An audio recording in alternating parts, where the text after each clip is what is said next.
इसमें अमेरिका के साथ नहीं। ब्रिटेन कह रहा है हम ईरान के खिलाफ किसी भी नौसैनिक घेराबंदी में शामिल नहीं है। ब्रिटेन को ईरान के साथ किसी भी युद्ध में घसीटा ना जाए, हॉर्मुज जहाजों के लिए पूरी तरह खुला रहे, यह हमारी प्राथमिकता है। इजराइल कह रहा है ईरान के नियम तोड़ने पर नाकेबंदी और नौसैनिक घेराबंदी का फैसला लिया गया है, हम निश्चित रूप से इसका समर्थन करते हैं। रूस कह रहा है हॉर्मुज पर नाकेबंदी से अंतर्राष्ट्रीय बाजारों पर नकारात्मक असर पड़ेगा। डोनाल्ड ट्रंप के इस आदेश के कई पहलू अभी तक साफ नहीं है। ऑस्ट्रेलिया कह रहा है अमेरिका से नाकेबंदी में शामिल होने का कोई अनुरोध नहीं मिला है, हम सिर्फ अंतर्राष्ट्रीय समुद्री कानून के पक्ष में हैं। चीन का कहना है ईरान हॉर्मुज को नियंत्रित करता है और यह हमारे लिए खुला है। ईरान के साथ हमारे व्यापार और ऊर्जा समझौते हैं, हम उनका सम्मान करते हैं और अपेक्षा करते हैं कि अन्य लोग हमारे मामलों में दखल न दें।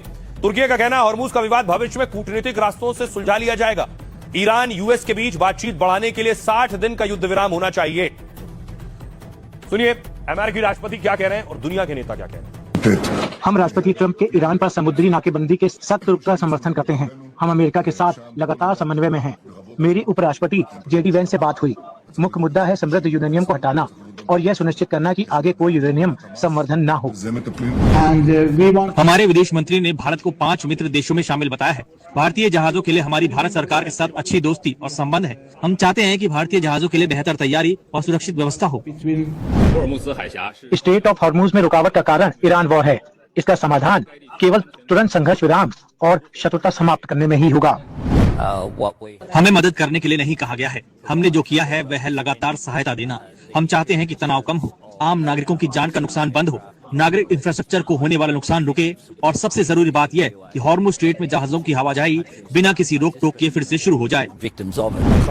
अमेरिकी राष्ट्रपति ने हॉर्मुज की नाकेबंदी की घोषणा की है। इसके परिणाम स्वरूप तेल की कीमतें रातों रात $100 प्रति बैरल से ऊपर पहुंच गईं।